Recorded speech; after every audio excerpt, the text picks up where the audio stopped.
My name is Eulalia Whitmore, and I'm 71 years old. When my daughter-in-law demanded my entire pension, claiming it was family money that belonged to all of us, I thought closing my bank account and updating my will would protect me. I was wrong, terrifyingly wrong. They'd already stolen everything I'd worked 40 years to build, using documents I'd signed in trust and love. What happened next would tear our family apart and land my son's wife in federal prison. Before I share how I discovered the betrayal that nearly cost me my home, please take a moment to like and subscribe, but only if you genuinely enjoy stories about standing up for yourself, no matter how much it hurts. I'd love to know where you're watching from and what time it is there. I'm here in Boise, Idaho, and it's just past sunset as I tell you this. Let me take you back to when it all started. 4 years ago, when my son Donovan showed up at my door with 2 suitcases and a promise that would become the biggest lie of my life. The morning Donovan lost his job at the tech company, he called me crying. "Mom, they're downsizing the entire department. Cassandra and I just need 2 weeks to figure things out. Can we stay with you?" My husband had passed 3 years earlier, and that big house felt so empty. Of course I said yes. What mother wouldn't? Those 2 weeks turned into 2 months. Then 2 years, then 4. At first, they stayed in the guest room, but within a month, they'd completely taken over the basement. "We need our privacy, Mom," Cassandra had said, hauling box after box down the stairs. "You understand, right?" I watched them transform my finished basement, where my late husband used to build model trains, into what looked like a separate apartment. They even installed a mini fridge and hot plate without asking. The changes came gradually, like water wearing down stone. First, Cassandra brought home a cat. "Just one," she promised. Then another, then 3 more, then 2 dogs she was fostering but never returned. My allergies flared up constantly, but when I mentioned it, she rolled her eyes. "They're emotional support animals, Eulalia. Don't be insensitive." My grocery bills exploded from $400 to $200 a month. They ate everything, contributed nothing. Donovan would promise to chip in next week or when the unemployment check comes, but it never happened. Cassandra had expensive tastes. Organic this, gluten-free that, specialty coffee that cost $30 a pound. She'd fill the cart at Whole Foods while I stood there calculating if my pension would cover it all. "Your father would be so disappointed," I told Donovan one evening after Cassandra complained my pot roast was too fatty and ordered DoorDash sushi instead. On my credit card, naturally. "Dad would understand that family helps family," he shot back, not looking up from his phone. "Besides, Cassandra's applying for jobs every day. It's a tough market." I later discovered her job applications were hours spent on TikTok and online shopping. Packages arrived daily: makeup, clothes, gadgets. When I asked how they afforded it, Cassandra laughed. "Credit cards, obviously. We'll pay them off when we're back on our feet." One morning, I found Cassandra in my home office, going through my files. "What are you doing?" I asked, my heart racing. "Okay. Just organizing," she said sweetly, too sweetly. "You have so much paperwork, Eulalia. Do you even remember all your banking passwords? Someone should know them in case something happens to you." The way she said it made my skin crawl. Something in her eyes reminded me of a cat watching a bird through glass. Patient, calculating, waiting for the window to open. The utilities doubled. The water bill tripled. They ran the air conditioning with windows open, left lights on all night, took hour-long showers. When I mentioned it, Cassandra sighed dramatically. "We're not prisoners, Eulalia. We live here too. Or are you keeping a running tab on your own son?" That stung. Was I being petty? Was this what mothers did? Help their children through hard times? My friends at church said I was being too generous, but they didn't understand. Donovan was my only child. After 3 miscarriages and years of trying, he was my miracle baby. How could I turn him away? But that Tuesday morning, everything changed. I'd just returned from my doctor's appointment. My blood pressure was dangerously high, and she'd asked about stress at home. I was making tea when Cassandra walked into the kitchen, Donovan trailing behind her like a shadow. "We need to talk about the financial situation," she announced, sitting at my kitchen table like she owned it. "This arrangement isn't working for anyone." Cassandra placed a folder on my kitchen table with the precision of someone dealing cards in a casino. "Eulalia, we've been doing the math," she began, her voice taking on that fake concerned tone I'd learned to dread. "Your pension is $4,100 a month, plus Social Security. That's more than enough for all of us if we budget properly." I set down my teacup, my hands suddenly shaking. "What are you talking about?" "We need your pension for our bills," she said flatly, as if stating the weather. "The credit cards, the car payment, our expenses. It's family money, Eulalia. We all live here. We should all have access to it." Donovan sat silent, studying his hands like they held the secrets of the universe. My son, my baby boy who used to defend me from spiders, couldn't even look me in the eye while his wife tried to rob me. "That's my retirement income," I said, my voice barely a whisper. "I worked 40 years for that money." "And we're working now, taking care of you," Cassandra's voice rose. "Do you know how much in-home care costs? We're saving you thousands by being here. The least you can do is share the resources. Besides," she pulled out a paper, "we've already figured out a budget. You only really need $800 a month for your personal expenses. The rest should go to the household." $800. They wanted to leave me with $800 from my own pension. I looked at Donovan, pleading silently for him to say something, anything. He finally spoke, but his words cut deeper than Cassandra's demands. "Mom, it makes sense," he mumbled. "You live here too. These are shared expenses, and legally, as your caregivers, we have certain rights." Cassandra looked it up. Caregivers? They were caregivers like wolves were shepherds. I stood up, my legs unsteady. "I need to think about this."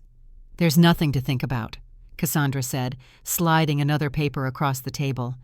"We just need you to add us to your pension account. Direct deposit can be split 3 ways. It's simple." That's when I noticed the paper she'd pushed toward me. It was a power of attorney form, already partially filled out with my information. How did she know my Social Security number? My date of birth was there, my middle name, details I'd never shared with her. "Where did you get this information?" I demanded. She shrugged. "It's all in your files. Really, Eulalia, you should be more careful with your personal documents. Anyone could access them." The threat was subtle but clear. She'd been through everything. My stomach turned as I remembered finding her in my office.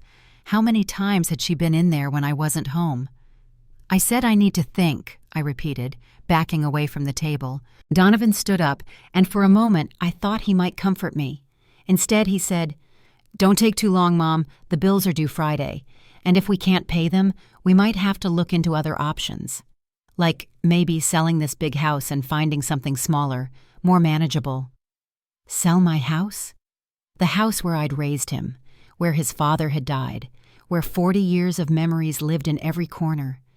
I fled to my bedroom, locking the door behind me. Through the thin walls, I heard Cassandra say, "She'll come around. They always do when they realize they need us more than we need them." That night, I couldn't sleep. Every creak sounded like someone trying my doorknob. Every shadow looked like someone rifling through my papers. At 3 a.m., I made a decision. I pulled out my phone and searched for banks that opened early. First National Credit Union opened at 7 a.m. I'd be there when the doors unlocked. I didn't know they'd already started the process of stealing from me. The next discovery would make my blood freeze in my veins. I arrived at First National Credit Union at 6:45 a.m., sitting in my car in the empty parking lot like a fugitive planning an escape. When the manager unlocked the doors, I practically ran inside. "I need to close my joint account immediately," I told the teller, my voice shaking, "and open a new one, just my name." The young woman must have seen something in my face because she didn't ask questions. "Let me get Mrs. Patterson. She handles sensitive account changes." Mrs. Patterson, a woman about my age with kind eyes, took me to a private office. "Is everything all right, Mrs. Whitmore?" "No," I admitted, and suddenly I was crying. "My son and his wife, they want control of my pension. I need to protect myself." She handed me tissues and got to work. Within an hour, I had a new account with 2-factor authentication, a different PIN, and paperwork to redirect my pension deposits.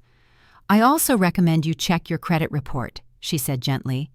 Sometimes in these situations, well, it's better to be safe. I drove home feeling like I'd won a small battle, but the war was waiting in my kitchen.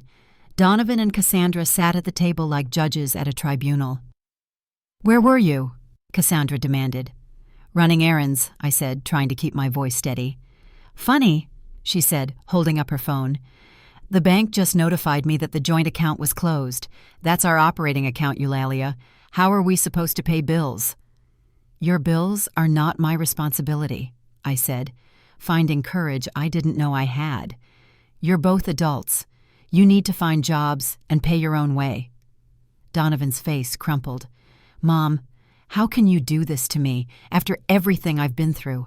Dad would be ashamed of you, turning your back on your only son. He always said family comes first." The manipulation was so blatant, so cruel, that it actually strengthened my resolve. "Your father would be ashamed of you," I shot back. "He worked every day of his life. He'd never dream of living off his mother's pension." Cassandra stood up, her chair scraping against the floor. "Fine. You want to play hardball? I'm posting this on TikTok. Let's see what the internet thinks about a wealthy widow hoarding money while her unemployed son struggles." Within hours, her video was live. "Toxic mother-in-law refuses to help struggling family," read the caption. She'd filmed herself crying, claiming I had millions in the bank while they couldn't afford food. The comments were brutal, calling me heartless, selfish, a typical boomer. My neighbor Helen showed me the video on her phone, her face full of concern. "That's not true," I told Helen. "I've been supporting them for 4 years." "I know, honey," Helen said, patting my hand. "Anyone who knows you knows the truth." But the damage was spreading. Cassandra had tagged local news stations, claiming elder abuse, that they were caring for me without compensation. My phone rang constantly with relatives I hadn't heard from in years, all wanting to know why I was being so cruel. That evening, I found Donovan in the garage, going through boxes. "What are you looking for?" I asked. "Dad's tools," he said without looking up. "Gonna sell them. Since you've cut us off, we need money somehow." "Those are mine," I said firmly. "Everything in this house is mine." He turned to face me, and the son I knew was gone. In his place stood a stranger with cold eyes. "Really, Mom? You sure about that?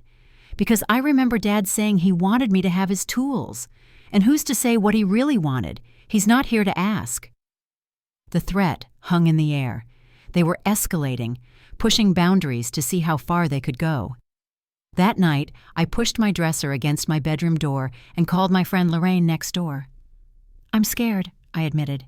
"Pack a bag," she said immediately. "You can stay here tonight." But I couldn't run from my own home.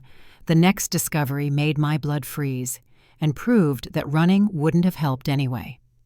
The law office of Constance Blackwood sat in a converted Victorian house in Boise's North End, all dark wood and legal books that smelled like justice. I'd found her through Lorraine, who whispered her recommendation like she was sharing state secrets. "Constance doesn't play games," she'd said. "She'll protect you." Constance was in her 60s, with silver hair pulled into a severe bun and eyes that could cut glass. She listened to my story without interrupting, occasionally making notes in handwriting so precise it looked like calligraphy. "First things first," she said when I finished. "We need to revoke any existing power of attorney documents. Do you remember signing anything like that?" My blood chilled. "Yes, back in 2014. I had gallbladder surgery, and the hospital recommended it in case something went wrong. Donovan was my emergency contact, my next of kin." "And you never revoked it?" Her pen stopped moving. I forgot about it. It was just for the surgery." Constance's face remained neutral, but I saw concern flash in her eyes. "Mrs. Whitmore, a medical power of attorney from 2014 could still be active. If it was a durable power of attorney, it remains in effect until explicitly revoked. We need to check all your accounts immediately." She pulled out a legal pad and started writing. "Every bank account, investment, property deed, insurance policy. We're going to review everything today. My paralegal can help you access your credit report right now." As we waited for the reports to load, Constance explained my options. We'll draft a new will immediately, specifically disinheriting anyone who attempts to financially exploit you. It's called an in terrorem clause. We'll also create a revocable trust to protect your assets." Can I really disinherit my only son? The words felt like poison in my mouth. "You can do whatever you want with your assets," she said firmly.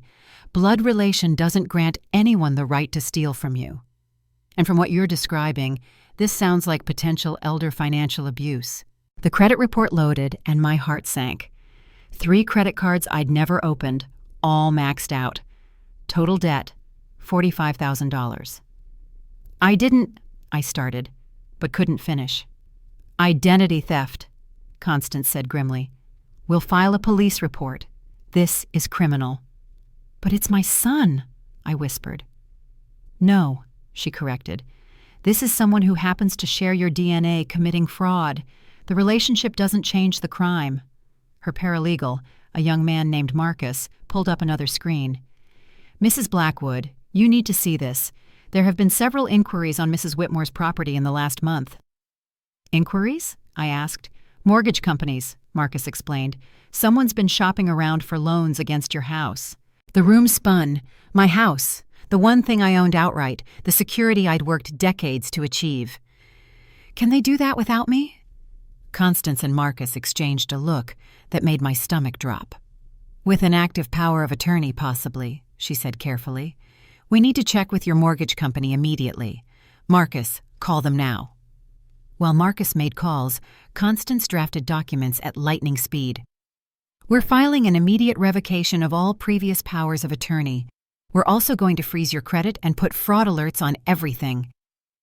"Mrs. Blackwood," Marcus interrupted, his face pale. "You need to hear this." He put the phone on speaker. "Mrs. Whitmore?" the voice said. "This is James from Equity First Lending. We show a reverse mortgage application in process for your property, submitted last week. The closing is scheduled for tomorrow." Tomorrow? They were going to steal my house tomorrow. "Cancel it immediately," Constance commanded. "This is her attorney. Mrs. Whitmore did not authorize this. We're filing fraud charges." "I'm sorry, but the application has Mr. Donovan Whitmore's power of attorney attached. It appears to be properly notarized and—" "It's fraud," Constance interrupted. "Do not process anything. We'll have a cease and desist order within the hour." After she hung up, Constance turned to me. "Eulalia, this is serious. They've already started the process of stealing your home. We need to act fast." She pulled out her phone. "I'm calling a friend at the DA's office. This needs criminal investigation, not just civil remedies." "Will Donovan go to jail?" I asked, though I already knew the answer. "That depends on what we find," she said. "But right now, we focus on stopping this mortgage and protecting your assets. Are you prepared for this to go public? Criminal charges mean court records, possible media attention." I thought about Cassandra's TikTok, the lies she'd spread, the manipulation and theft. "I'm prepared," I said, surprising myself with my firmness. "They brought this public first." Constance smiled, a sharp, predatory expression. "Good, then let's fight back. But Eulalia, check every valuable in your house. If they're this desperate, nothing is safe." Her warning came too late. The mortgage company called back an hour later with worse news.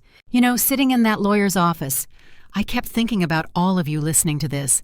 How many of you have family members who've crossed the line between needing help and taking advantage? I see your comments on my videos.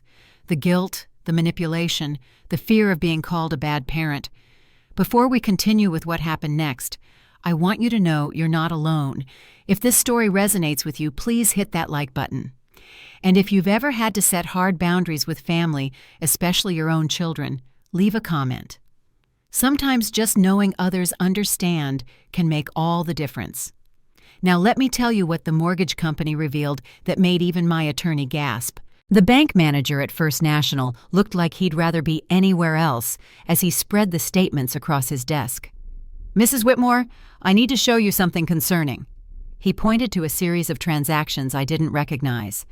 These transfers started 6 months ago. $75,000. Gone. transferred in increments just small enough to avoid federal reporting requirements, $9,500 here, $9,000 there, always just under the $10,000 threshold that triggers automatic scrutiny. The memo lines read like a confession. Mom's gift, family support, household expenses, approved by EW. I never approved any of this, I said, my voice hollow. How did they even access this account? The transfers were made through our mobile app, he explained, pulling up the digital records, using saved credentials on a device that was already authenticated. Did anyone have access to your phone? I remembered all the times Cassandra had borrowed it. Just to make a quick call, she'd say. My phone's dead. How many times had I handed it over without thinking? She must have saved my login information, maybe even added her face or fingerprint when I wasn't looking. The transfers went to 3 different accounts, the manager continued.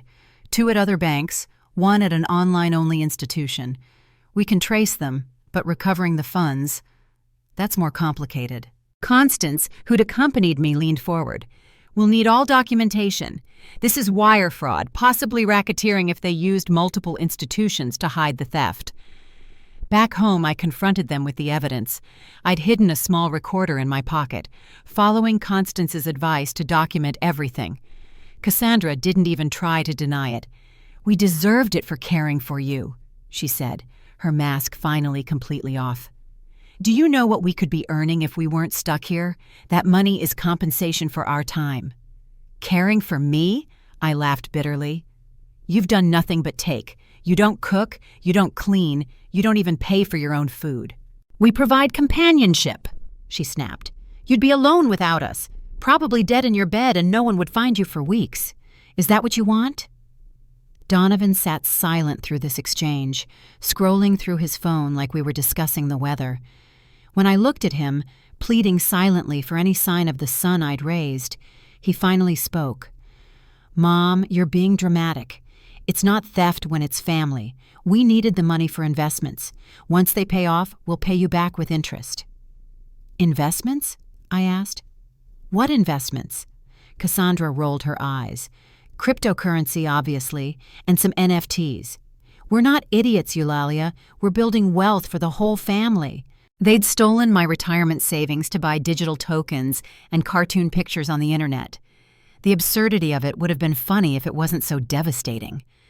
$75,000 of real money, earned through 40 years of 12-hour shifts at the hospital, converted into virtual coins that might not exist tomorrow. I want you both out, I said quietly. Pack your things and leave. You can't evict us, Cassandra said smugly. We're tenants. We have rights. The law says you need to give us 30 days' notice in writing, and even then we can fight it. Could take months. She'd done her homework. Of course she had. This wasn't impulse or desperation. This was planned, calculated, executed with the precision of professional criminals. That night, I found more evidence. Credit card statements hidden in Donovan's old room showed purchases at casinos, luxury hotels, high-end restaurants. They'd been living a secret double life funded by my stolen money. There were charges for couples' massages at spa resorts while I ate sandwiches to save money. $1,000 restaurant bills on the same days they'd claimed to be too broke to contribute to groceries. The worst discovery came in an email Cassandra had accidentally left open on my computer.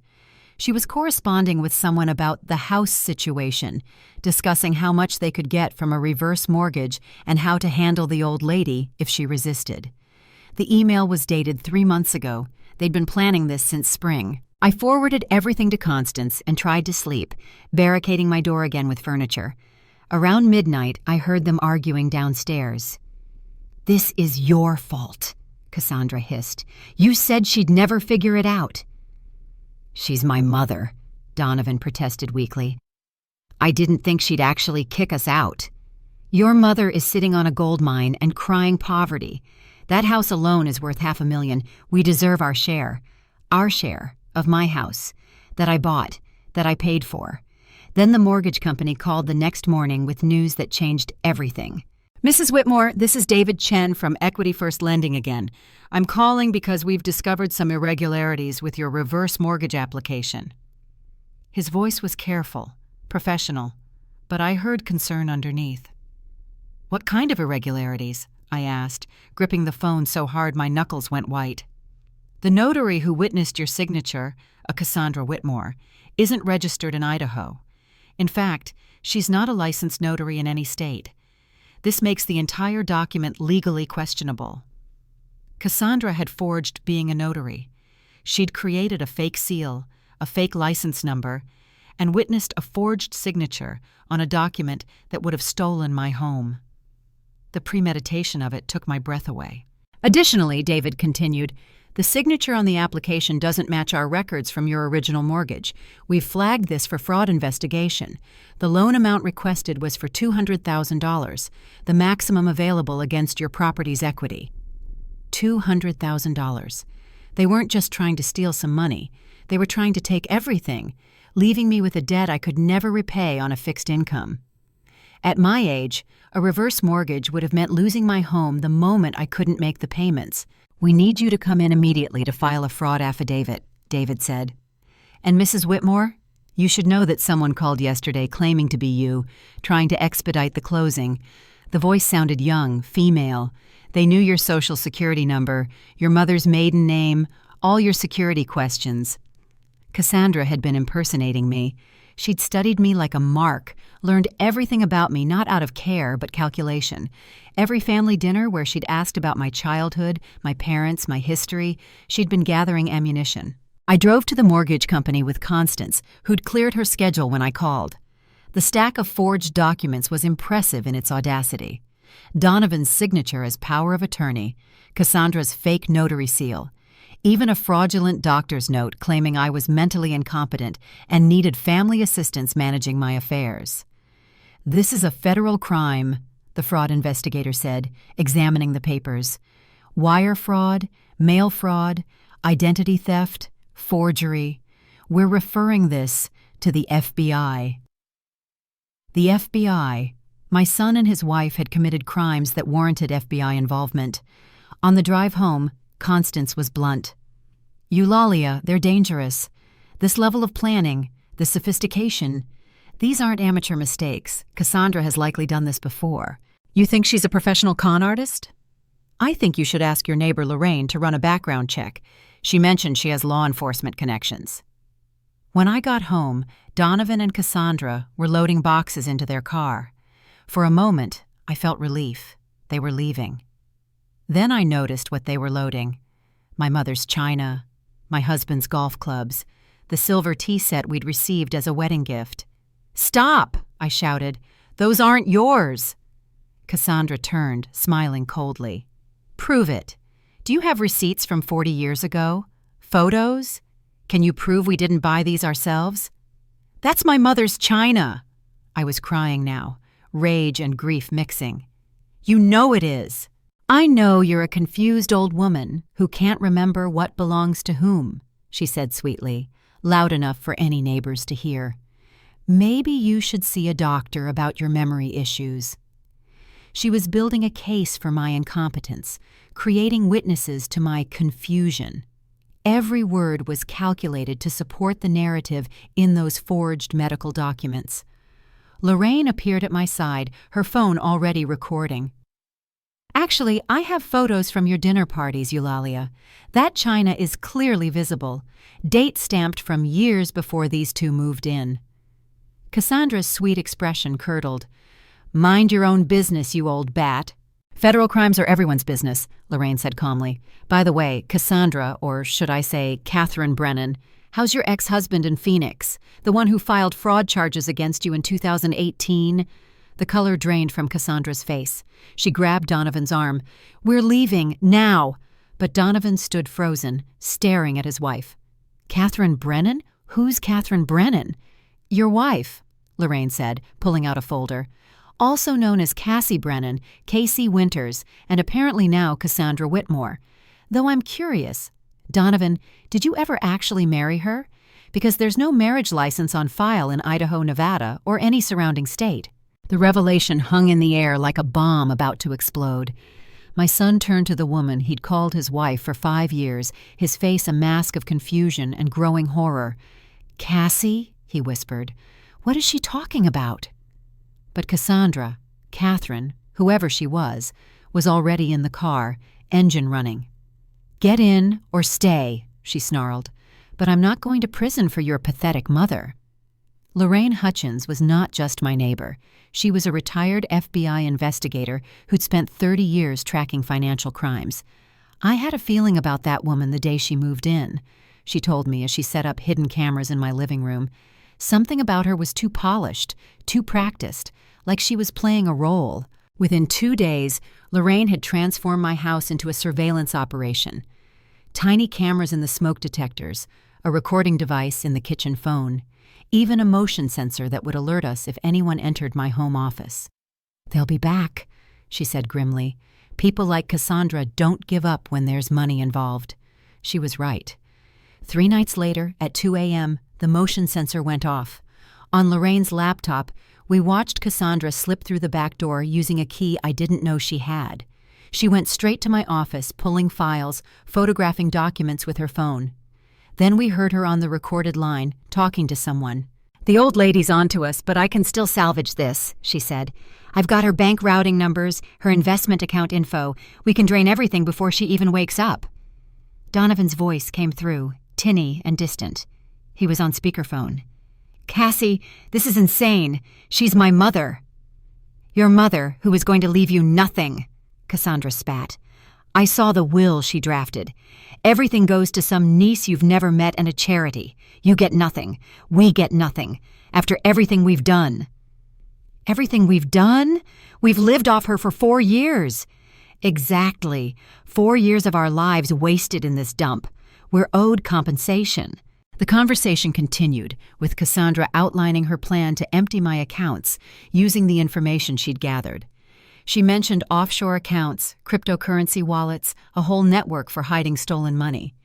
This wasn't her first rodeo. She was teaching my son how to become a better criminal. Lorraine called her former partner at the FBI, while I listened in horror to my son agreeing to help. Not enthusiastically, but agreeing nonetheless. "Just enough to get us started somewhere else," he said. "Maybe 50,000. Just 50,000. Of my money. Like it was nothing." The FBI arrived within an hour, but Cassandra was already gone. She'd sensed something, maybe seen a camera, maybe just relied on instinct, honed from years of crime. But she'd left evidence. Her fingerprints on my files, her voice on the recordings, her image on the cameras. "We've been tracking Catherine Brennan for 3 years, Agent Martinez told me. She's wanted in 4 states for elder fraud. Your son might be her latest victim as much as you are." "He's choosing to help her," I said flatly. "That makes him a criminal, not a victim." The agent nodded slowly. "You're right, and I'm sorry." The next morning, Donovan called from a blocked number. "Mom, I'm sorry. I didn't know who she really was. She told me you were hiding millions, that you were going to leave me with nothing. She said we deserved it after taking care of you." "You never took care of me," I said, my voice steady despite my breaking heart. "You took from me, and you're still choosing her over me." "I'm not choosing anyone. I need money to start over. Without her. Can't you understand that? I understand that you're trying to manipulate me into funding your fresh start after you tried to steal my house. That was all Cassie. I didn't know about the mortgage." "But you knew about the $75,000. You knew about the credit cards. You knew she was going through my files." I took a breath. "Donovan, the FBI is looking for you. Turn yourself in. Cooperate. It's your only chance." He hung up. That afternoon, I found more evidence in the basement they'd abandoned. Boxes of documents, not just mine, but from other victims. Elderly people from across the country, all with the same story.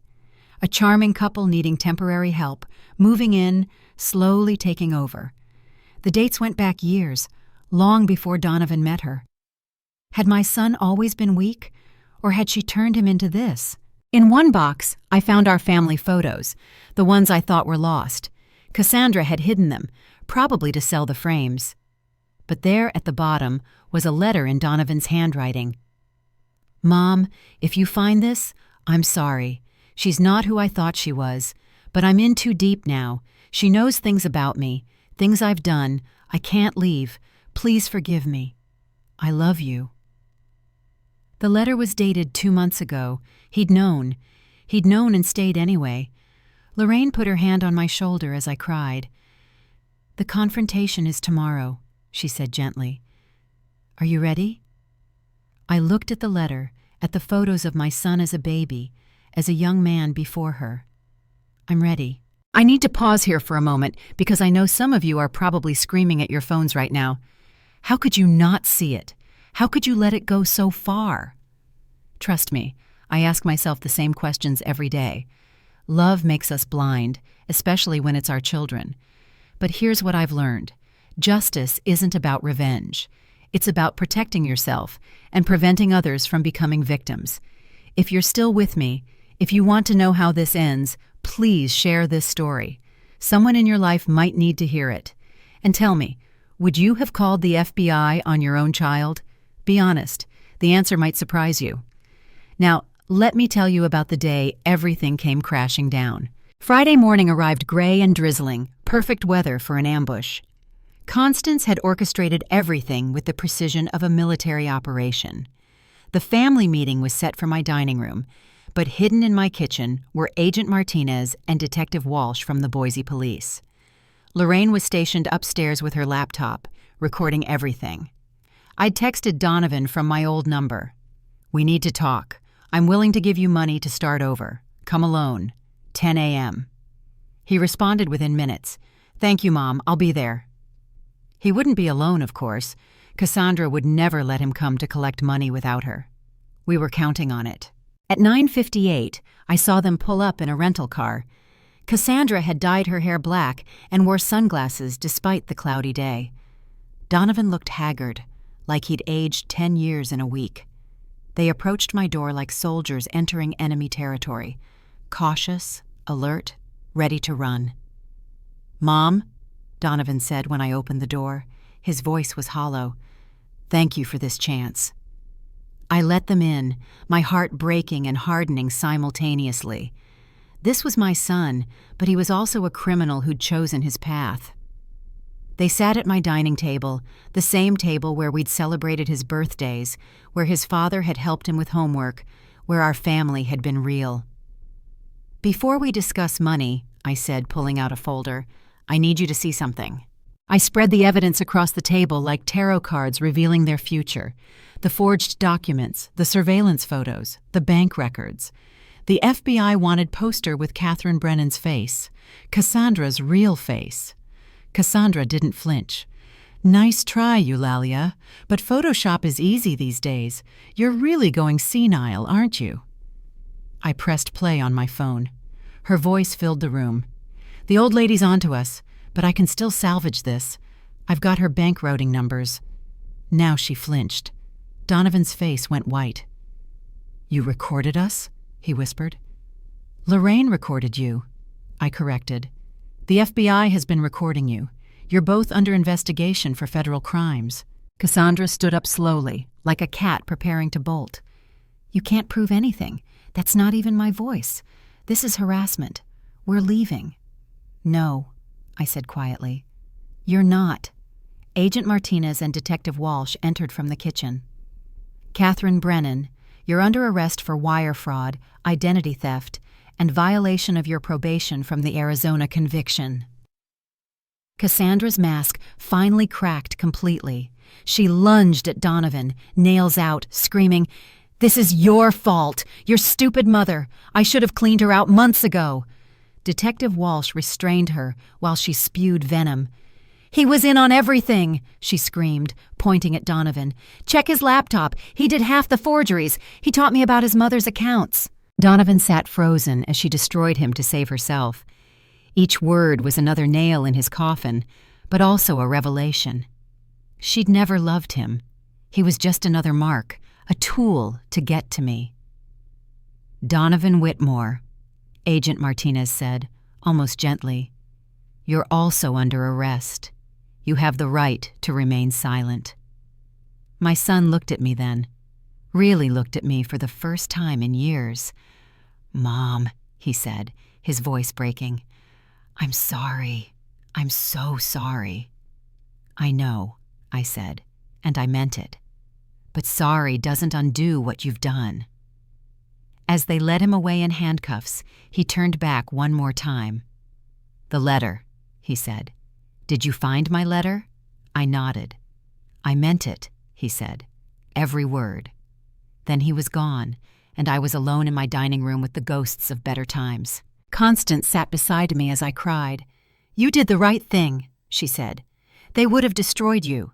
They did destroy me, I said. That's my only child. No, Lorraine said, coming downstairs. They tried to destroy you, but you're still here. Your house is safe. Your money will be recovered. You survived. But Donovan's reaction had shocked everyone, including me.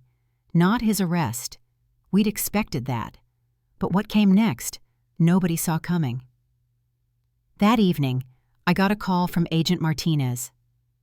Mrs. Whitmore, your son is cooperating fully. He's providing evidence about Catherine's other victims, her network, everything. He wants to make a deal.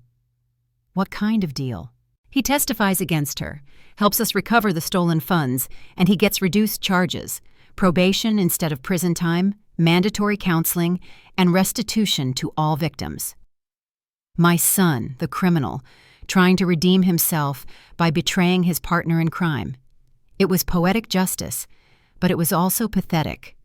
He was still trying to save himself first. The federal courthouse in downtown Boise became my second home over the next 3 months. Every hearing, every deposition, every moment of the legal process, I was there. I needed to see it through, to watch justice unfold with my own eyes. Cassandra, Catherine Brennan, was charged with 18 counts of federal wire fraud, identity theft, forgery, and racketeering. The FBI had connected her to 12 elderly victims across 6 states, with losses totaling over $2 million. She'd been running this con for 8 years, moving from state to state, changing her name, finding lonely older people with vulnerable children. She's a predator, the prosecutor told me. She specifically targets elderly parents with adult children who are struggling. She becomes the supportive partner, encourages dependency, then systematically strips the elderly parent of everything. The trial was swift. Cassandra's public defender tried to paint her as a victim of circumstance, a woman trying to survive in a harsh economy. But the evidence was overwhelming. The recordings, the forged documents, the testimony from her previous victims who flew in from Arizona, Nevada, Oregon. An 82-year-old man from Portland took the stand and described losing his house, his life savings, his relationship with his daughter, all because of Catherine Brennan. When it was my turn to testify, I looked directly at her. She'd lost weight in custody, her hair grown out to show gray roots, her designer clothes replaced with a plain jumpsuit. Without her mask of charm, she looked ordinary, forgettable, just another criminal. She didn't just steal my money, I told the court. She stole my son. She took a weak man and turned him into a criminal. She destroyed my family for profit. The jury deliberated for less than 2 hours, guilty on all counts. The judge sentenced her to 18 years in federal prison, no possibility of early release, and ordered full restitution to all victims, though everyone knew that money was gone, converted to cryptocurrency, and hidden in accounts we'd never find. Donovan's hearing was harder to watch. He stood before the judge in a suit I didn't recognize, probably borrowed from his public defender. He'd lost weight, too, his face gaunt, his hands shaking as he read his statement. I betrayed the one person who never gave up on me, he said, his voice cracking. My mother gave me everything, and I repaid her with theft and betrayal. I don't ask for forgiveness because I don't deserve it. I only ask for the chance to make some small amends. His cooperation had been extensive. He'd provided passwords, account numbers, contact information for Cassandra's network. He'd helped recover almost $300,000 from various accounts, though most of it belonged to other victims. Of my $75,000, only $12,000 was recovered. The judge was stern but fair.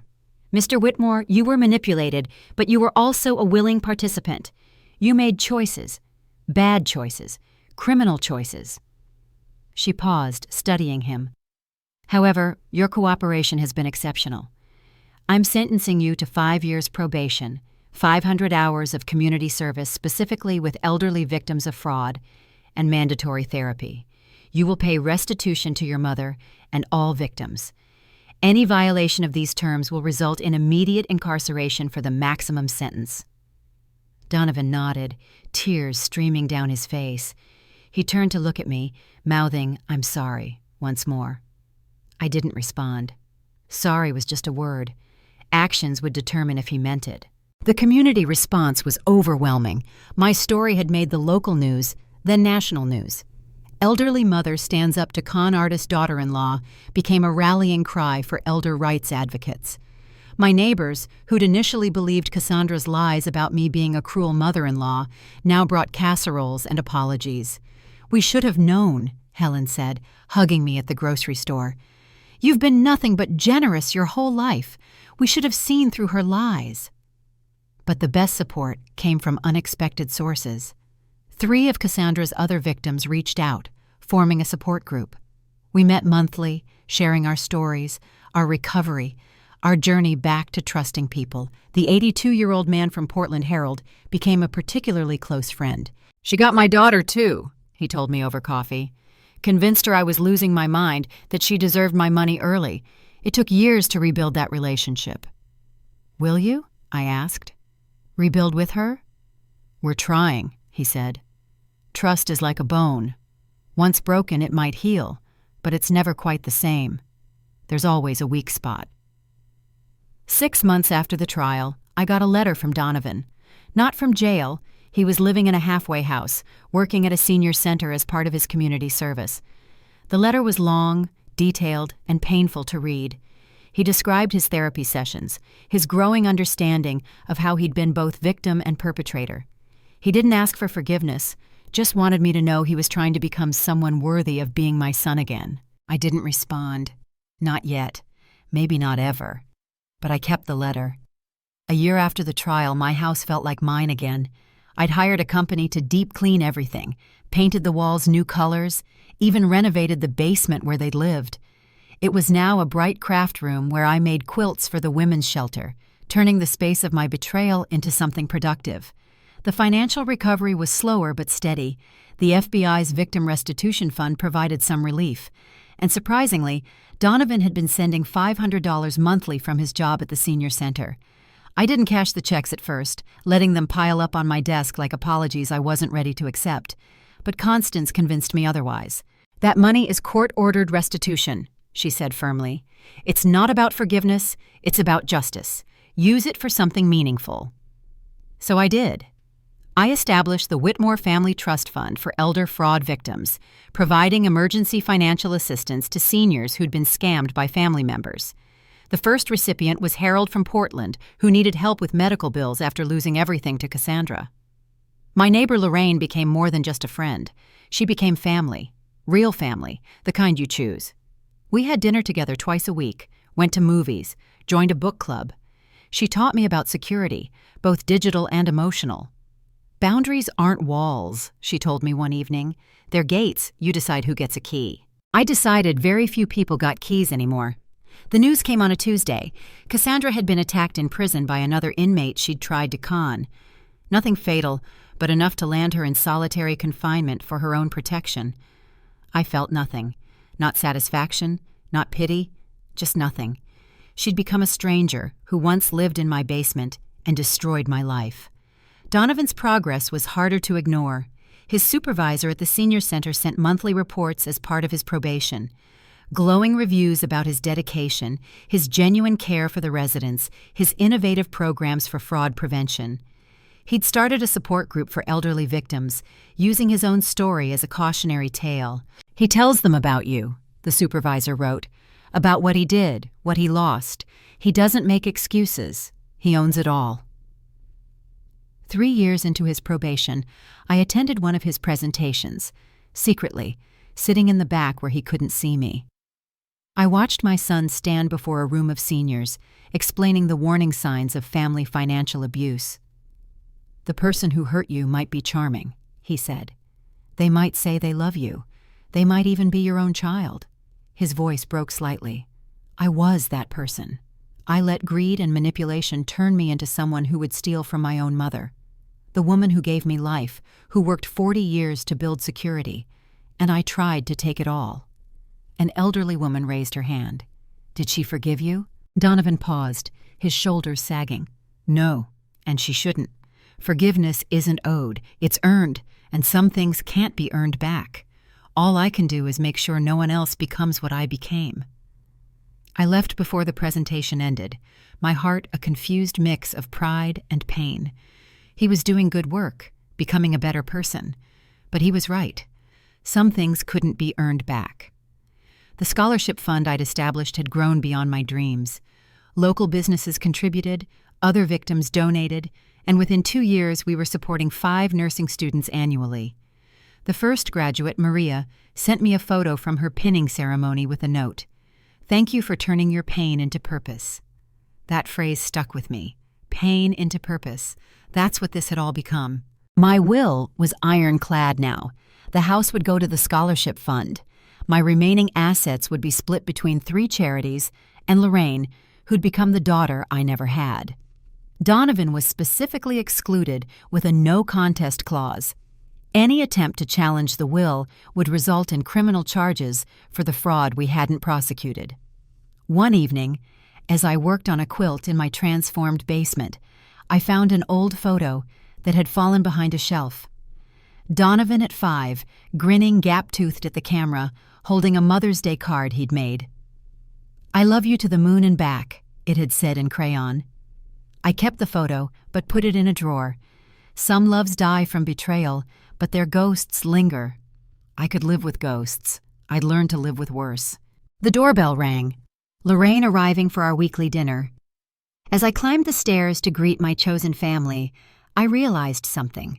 I wasn't just surviving. I was thriving. 5 years have passed since that morning Cassandra demanded my pension. 5 years since I discovered how deep betrayal can run when it comes from your own blood. I'm 76 now, and I've learned that wisdom isn't just about knowing better. It's about doing better, even when it hurts. Cassandra remains in federal prison. I get notifications about her parole hearings, which I don't attend. She's someone else's problem now, the state's problem. I heard through the victim network that she started another scheme inside, trying to con other inmates. Some people never change. They just find new venues for their poison. Donovan completed his probation successfully. He sends letters every few months, not asking for anything, just updating me on his life. He's married now to a social worker he met at the senior center. They have a baby girl named after his father, not me. I've never met them. The letters include photos I don't look at but can't throw away. They live in that drawer with his childhood picture, artifacts of a relationship that died but left evidence it once existed. He's paid back $31,000 of the $75,000 he helped steal. The court considers this exceptional, given his income. I consider it insufficient. But then again, how do you put a price on trust? How do you calculate the interest on betrayal? The house is peaceful now. I converted one bedroom into an office for the scholarship fund, which has become my life's new work. We've supported 23 nursing students so far, all from backgrounds of financial hardship. They send updates, photos from their graduations, stories from their first jobs. This is my family now, strangers who became successes because I turned my pain into their purpose. Lorraine and I traveled to Europe last year, something I'd never done when I was saving every penny for a retirement I thought I'd share with my son. We stood in the Louvre, ate pasta in Rome, watched the sunset from Santorini. "You're finally living," she told me, and she was right. The support group for elder fraud victims has grown to 3 chapters across Idaho. We meet monthly, sharing stories, resources, and sometimes just silence, the understanding that comes from shared trauma. Harold from Portland became the Portland chapter president. His daughter finally came to a meeting, crying as she heard him tell his story. They're rebuilding slowly, carefully, like architects working on unstable ground. "Do you regret prosecuting him?" a new member asked me recently. Her daughter had stolen her identity, opened dozens of credit cards. She was wrestling with the same decision I'd faced. "I regret that it was necessary," I told her, "but I don't regret doing it. Love without boundaries isn't love. It's enabling. And enabling someone's worst impulses isn't kindness, it's complicity. She pressed charges the next week. My health is good, my finances recovered enough for comfort, my days full of purpose. I volunteer at the Legal Aid Society, helping other seniors navigate elder abuse cases. Constance and I have become friends beyond attorney-client, meeting for lunch monthly to discuss the cases and the victories. You've become an advocate, she told me recently. Your story has helped change laws, strengthen protections. But I'm not a hero. I'm just a mother who had to choose between enabling destruction and enforcing consequences. I chose consequences, and I live with that choice every day. Sometimes, late at night, I wonder what would have happened if I'd seen the signs earlier. If I'd said no when they first asked to move in. If I'd been less trusting, less giving, less motherly. But that way lies madness. We can only make decisions with the information we have, the love we feel, the hope we carry. Love means teaching consequences, not enabling destruction. That's the moral of my story, the punchline to this cosmic joke. Sometimes the greatest act of love is letting someone face the full weight of their choices, even when those choices lead them to a courtroom in handcuffs. So I ask you now, honestly, would you have prosecuted your own child? Would you have sat in that courtroom watching them in handcuffs, knowing you put them there? It's easy to say yes when it's someone else's story, but when it's your baby, the child you raised, loved, sacrificed for, the choice becomes agony. I chose justice over enabling, consequences over complicity. Some call me heartless, others call me brave. I call myself a survivor. Tell me in the comments, what would you have done? And remember, setting boundaries isn't cruel, it's necessary. Sometimes it's the only way to save yourself.